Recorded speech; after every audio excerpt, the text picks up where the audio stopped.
everybody. Doing a request here today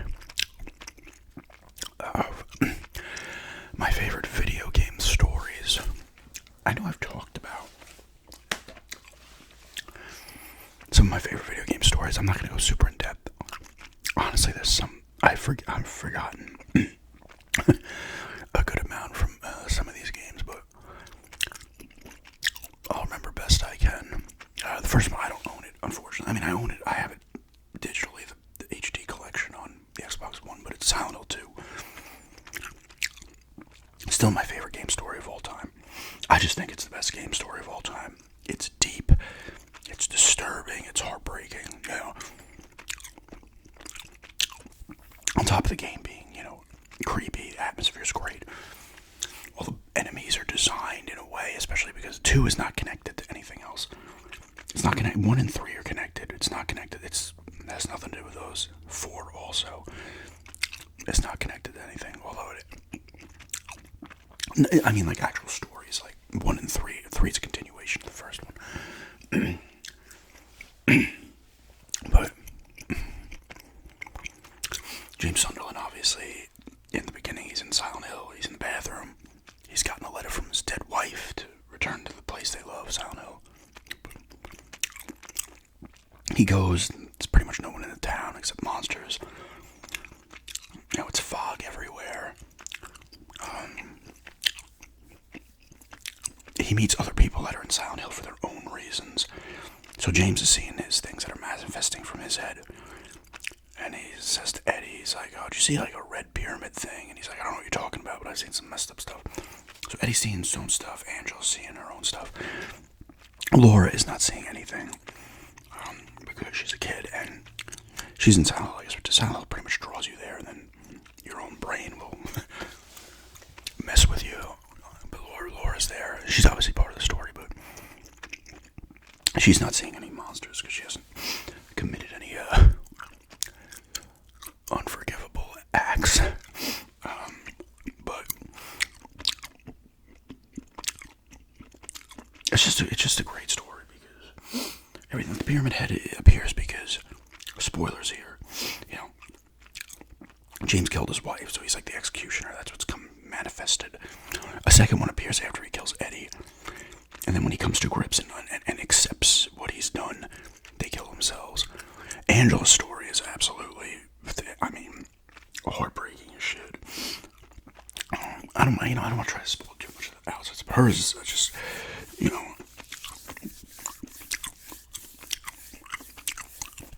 her father pretty much sexually abused her. The mother didn't do anything about it. And there's a part in the end game. I think she killed them all. I think she had a sibling too. I'm not sure if she killed a sibling, but I'm pretty sure she burned the house down or something. There's a part where there's flames towards the end of the game. There's flames in the stairwell. And we're going up the stairs, and James can feel the heat, but he can't see it. And he's like, it's hot in here. And she's like, you see that too? It's like this for me all the time, and she just walks up the stairs. So she still feels guilty for what she's done, but she was pushed to it. Eddie killed somebody, and then I think he killed a dog as well. But they don't really go too in deep with this. And there's Maria, obviously, who appears as well,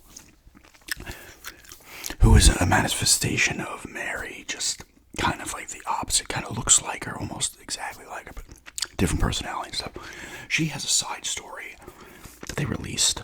I think it was in the greatest hits. It was in the Xbox version of the game, but it was also in the PS2. I think it was in the PS2 greatest hits version. Because I think the Xbox version came out after the PS2 version. But she's pretty much born from a wish. It's pretty much James's wish, essentially, and she just manifests out of nowhere. And she gets killed periodically throughout the game, and keeps coming back and stuff, but she plays a part. There's multiple endings, too. But I'm not going to go nuts. I'm not going to go too into depth into everything, but I spoiled enough of that. But it's just a fantastic game story. Survival horror fans in general, even if you played Silent Hill and you didn't necessarily like it as a game, mechanically and stuff, everybody praises the story. It's just great. So I had to borrow some stuff like Jacob's Ladder and shit, but everything's borrowed something. Another one in the Silent Hill entry, Silent Hill For the Room. This was originally supposed to be something else, and then they just made it Silent Hill. The first 4 are the ones you want, Silent Hill. They're all made by Team Silent. Listen, I like Silent Hill Origins. Shattered Memories is a remake of the first one. Kind of cool with what it did. Homecoming's the only one I didn't like. I actually thought... I might get shit for this, but I think Downpour is underrated. Homecoming's the only one I didn't like. And Homecoming was almost like the Silent Hill movie. They were trying to really bank on that. It was the one that came out maybe like 2 years after the movie did. So Pyramid Head was in there, even though he has no business being in there. He's also in the movie, and he had no business being there either. That's one of the things I get annoyed. Like, I turn into a fanboy and I get pissed. I'm like, you should not be here. That's James's station. But anyway, you're Henry Townsend in this one. You wake up in your apartment building. You don't even live in Silent Hill. You're in one of the, I don't know what town he lives in. It's one of the, they mention these towns in the other games, but I don't know which one it is. I think Brahms is one of the towns. There's other towns. He can't get out of his apartment because the front door is like bolted and there's chains. And then there's a hole in his bathroom that he crawls through. And he goes to different places. And the room's in first person, which is kind of cool when you're in the room. I think you meet Eileen. It's a woman who lives next door. It's funny, you're like peeping through a hole in the wall, and you'll see her sometimes. I think she's getting undressed in one part. And then there's a Robbie the Rabbit on the bed. Robbie the Rabbit appeared in the third one. And the next time you look in there, he's pointing at you. It's a nice little kind of whoa. Once again, though, the great monster design. This one has to do with, I forget the guy's name. Walter Sullivan, I think his name is. It came to me quickly. I was trying to think of it as I started to talk about this, but he's mentioned in 2, I believe. He was a serial killer. I think it's the kid in this version. Like, the kid lived in the apartment you lived in when he was a kid.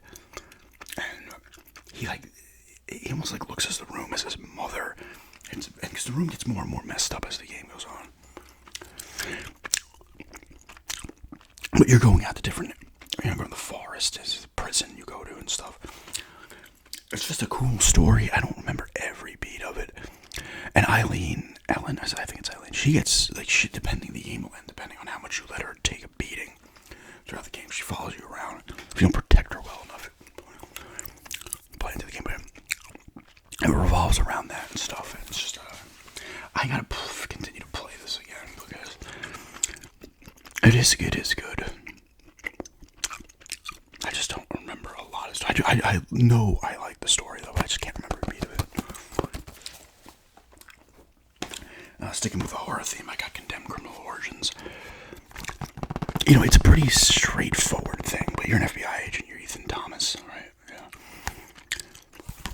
And in the beginning, you're investigating a murder, and the killer gets a jump on you, takes your gun, and then kills a cop with your gun. So all of a sudden, you're wanted now. But you're going throughout the city or the town and stuff. It's creepy as shit. You're tracking this guy. There's the underlying kind of supernatural thing that really comes into play in the second one. And it's a little, but it's a cool kind of serial killer FBI agent type story. You're trying to find him and stuff, and you're losing your shit. And it's just, it's a good story. It's a really good game. This is an underrated game in general, I think. It's exactly what it is. It is a psychological thriller. And the killer is like, oh wait, that's the second one where he kills the mayor. It's not him though. It's not the killer. You kill, spoilers. Actually, you get the choice, I think, to kill or not kill the bad guy at the end of this one. But he's losing shit. Your character's losing shit, and that's based on supernatural shit and stuff. But it's a great game. Check it out. I chose Shadow of the Colossus because the twist in this game is pretty good. Like, the game is, you're this dude, I don't know if he doesn't even have a name. You're trying to, I guess you're beloved or something. She's asleep like Snow White. Or she's just dead, I think, actually. She's not asleep, she's straight up dead. You bring her to this place, I guess, so you think they can bring her back. This voice starts talking to you, so says you have to take out these Colossus. There's 11 of them, I think. And you go and you start hunting them down, and you have to climb up them and shit. You kill them. Spoilers here, obviously, but then I could have grabbed the version. This is the original version. The remake on PS4, but then you get to the point where you're just killing them. You get more messed up as you kill them, and then you find out that the voice is like it has nothing to do with bringing back your beloved. The voice just has you killing these things because it wants to be freed or some shit. So I was like, that was kind of cool. And then you die at the end, pretty much. Yeah, you do die. At the end is like, I think the army or something comes in. Back then, I don't think I can't remember. It's not like modern day army. They come in, what's going on and shit.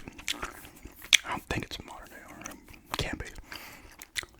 But this thing is trying to, like, I guess, it's been imprisoned or something. It's like killing the Colossus are like protectors, and you're killing them because you're just like, he's gonna resurrect my beloved. He's fucking with you. He's like, kill them all, and then I'm coming back. I thought that was cool. Depressing ending, actually. Witcher 3 Wild Hunt. This one and the next one, it's almost, the main story is great, but the side stuff in this and the next game are fantastic. The side stories are excellent in this game.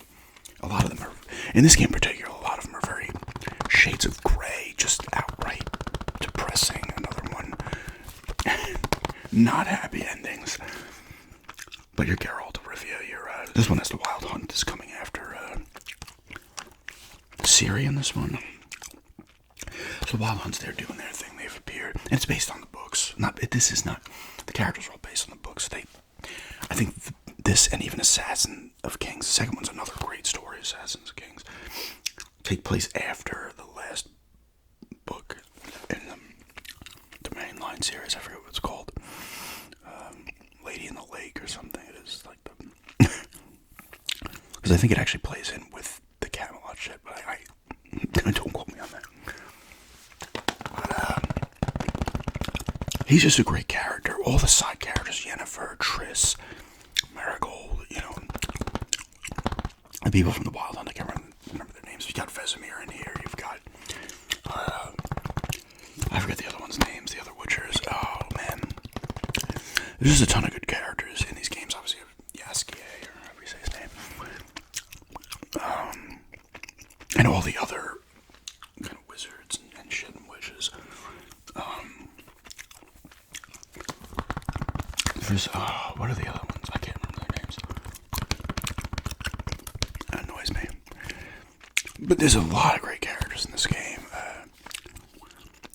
And like I said, the side quests have great stories. But you're still, at this one point, we're at Karamor, and the Wild Hunt comes, shit happens, the main player gets killed, main character, but it's just a great, and then the voice acting's all great. It's just another great game that has a lot of good side stories as well, which is, I appreciate. And the other one that's like that, Red Dead Redemption 2, Arthur Morgan, one of the best. You're with the gang, with the Dutch, and John Marston's in there. Obviously, this is a prequel to the first Red Dead Redemption. John Marston's in there. Other characters you recognize that pop up in the Uncle's in there too. So not a lot, actually, because a lot of them die, and some of them just leave.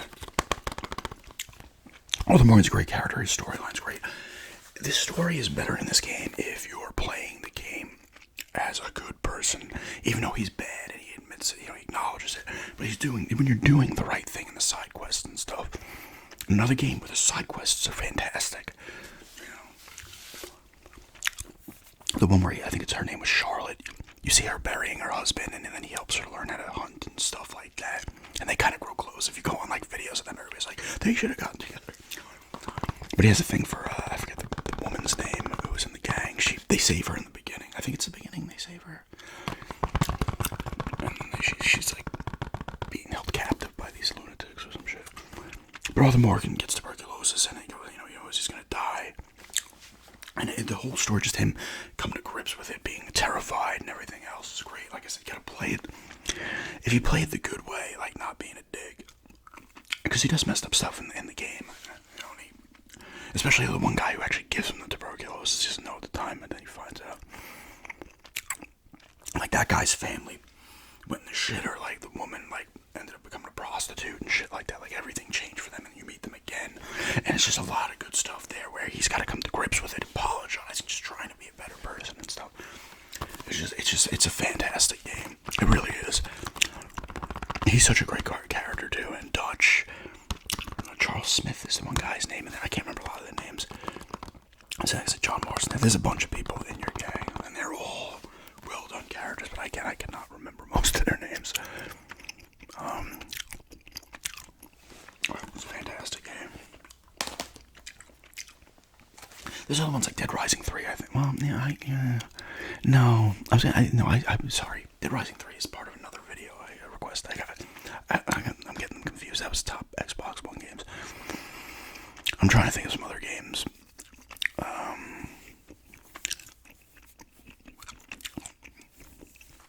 But for now, Ghostwire Tokyo. I like the story in this. You're a dude who, just because it plays into a lot of the urban legends in Japan and stuff like that, which is cool. This is what a lot of the enemies are. They're pretty much urban, urban legends. But in the beginning, all of a sudden this fog comes in. Everybody disappears. And this dude, but before you can, this dude latches himself, like the spirit latches itself onto you, and that's where you get powers. You find out his backstory and what's going on, and the guy who wants to, like, do all this stuff. I forget what his thing was. He, like, wanted to release standard stuff. He needs to release a bigger evil, or he's pissed about something, I forget, but I just like the fact that everybody disappears all of a sudden, and you have all the urban legend type stuff in there. There's pretty cool side things in this one as well, especially the school mission is really well done.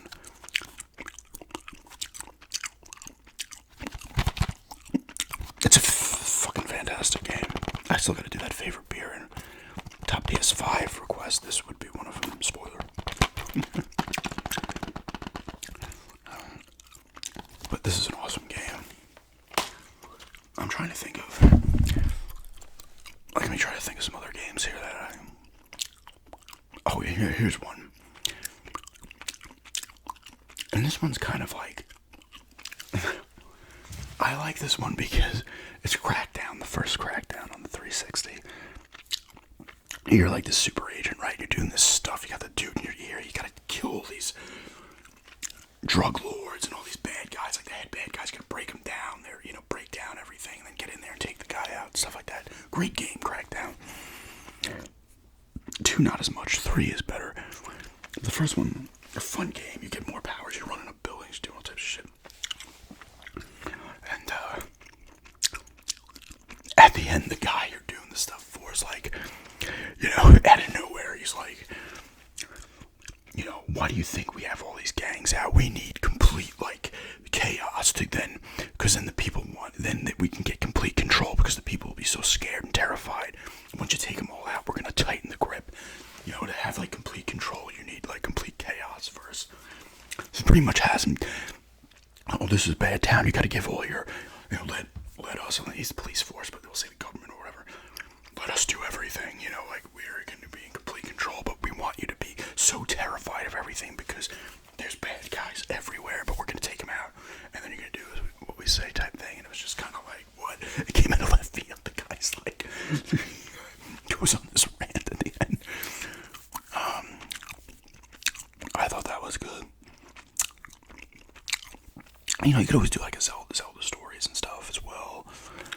I'm trying to think of good Nintendo.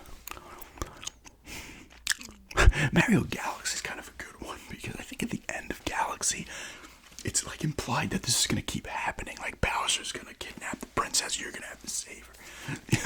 It implies that it's an endless loop.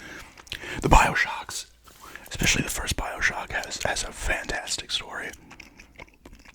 And just another phenomenal game world. 2 is you're in Rapture. 3 you're in I forget what it's called, the There's one in the air. Also good, but the first one has just a great story. Another twist where you're being taken advantage of. With the Big Daddies, the little sisters, and everything, and how like it's all like more of the backstory, how like Rapture was formed, and then how it broke down, and everybody started, these perfect utopias always break down. I'm trying to think back, like Final Fantasy 3 has an excellent story, or 6, and Kefka actually wipes out. He destroyed, like, halfway through that game, he obliterates the planet, like half the population dies, and you're scrambling for a while, and he's in control for a bit. I thought that was cool, especially back then.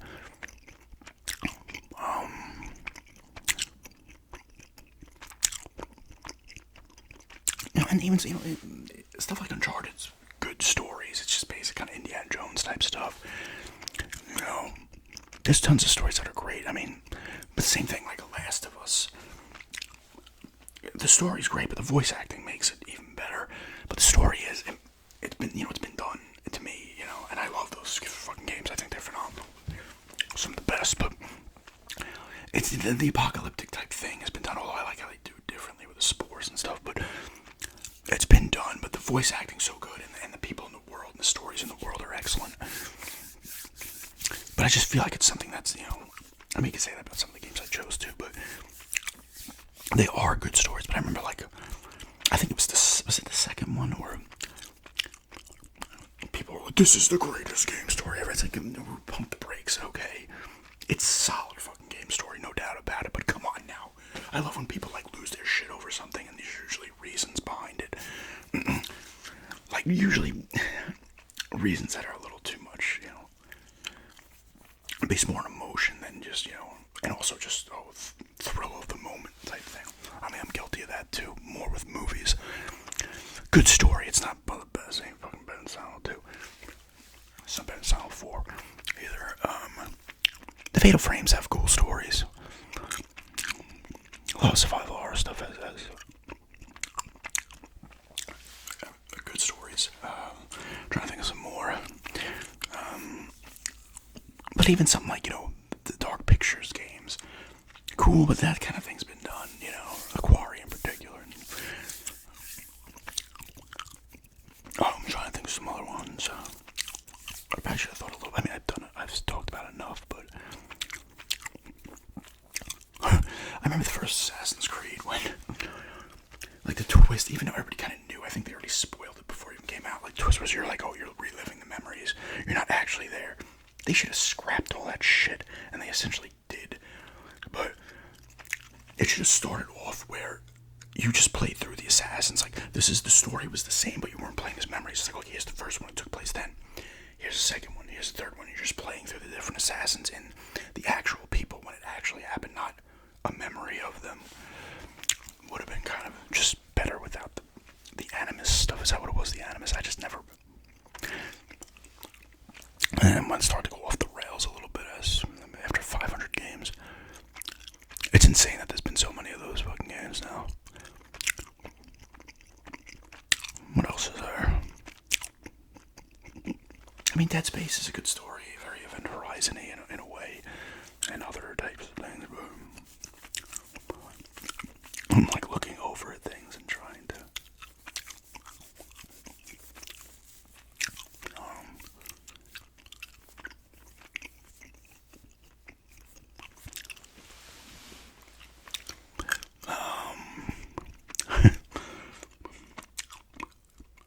I can't think of any of them. Trying to. I could sit here and say GoldenEye, but it's just a movie. It's not a video game story. It's not an original video game story. Like I said, other Final Fantasies have good stories as well. Even 7 does. 10 has a good one. Actually, 10 is a really good one. I should put that in my list. 10 has a good one.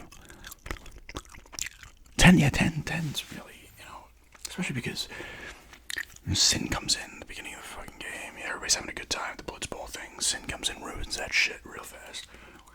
And then you find out, spoilers, Titus and Aaron were It's like they were like, I forget what they were. They were dead, but they came from like. Some argue like that they didn't actually exist; that they just appeared, but they did die. And if you get a certain ending in 10-2, Titus does come back, or Titus, however you want to call him. But it was a good between like science and like where there's like a science kind of religion type thing in there too, where button heads type thing. And just overall a solid game. Especially because like, oh wait, he's not real. He's like him and Aaron came from like a thing or something. I forget what it is, but they say they are. I forget what it is. It's something that like protects something. I forget. They're not espers, I don't think, in this one. It's something else. But I forget the full thing, but I thought that was a solid one. But anyway,